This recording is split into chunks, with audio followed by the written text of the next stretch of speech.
आ जाओ भी, आ जाओ सारे, आ जाओ सारे, आ जाओ आ जाओ आ जाओ आ जाओ। अज तुहानू विखाने कि बगैर सिलेक्शन तो बैकग्राउंड किंज रिमूव करनी। आ जाओ भी, आ जाओ सारे, आ जाओ आ जाओ आ जाओ।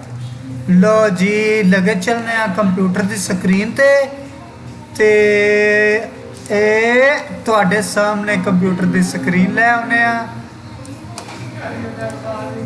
आ गया जी PS मैं चलान लगा वा। PS चलाता पिया। जल्दी आ जाओ भी, जिन्हें जिन्हें देखना है आ जाओ।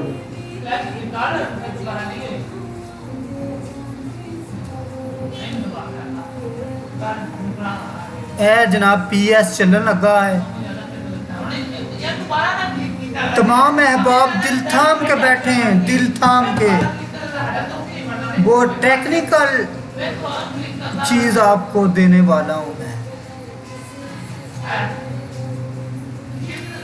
लो जी PS हो गया ऑन। जेड़ी ऐसी वीडियो ले लेने पई है बाबे होना दी।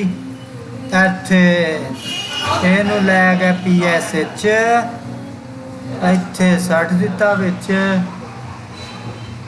लोड होके जनाब तुहाडे कोल तस्वीर आ गई। इनू असी एक बारी अपने साइज के मुताबिक खराब कर लेने।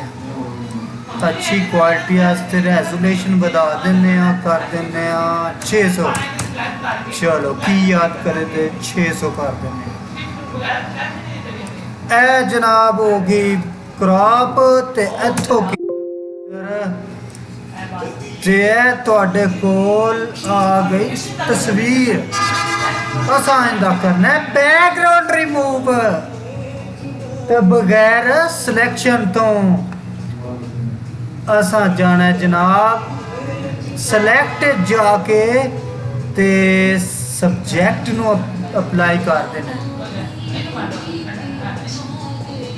है जनाब प्रोसेस हो रहा है ते सब्जेक्ट नू ऑटोमैटिकली पिक कर लेना है। उस तो बाद की करना है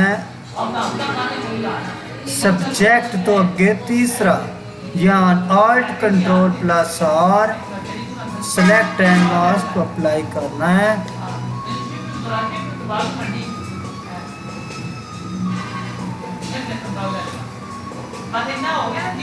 अप्लाई हो गया जी, अप्लाई हो गया जी।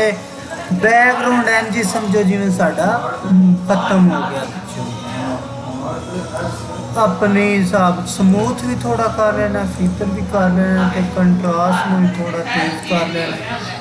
उस तो बाद की करना सिलेक्शन सानू न्यू लेयर ते तस्वीर चाहिए विदाउट बैकग्राउंड। ए देखो जी बैकग्राउंड खत्म हो गया सारा।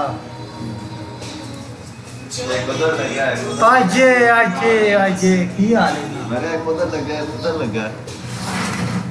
अज बड़िया रौनक लगियां ने जनाब इत्थे भाई ना रौनक लगियां ने।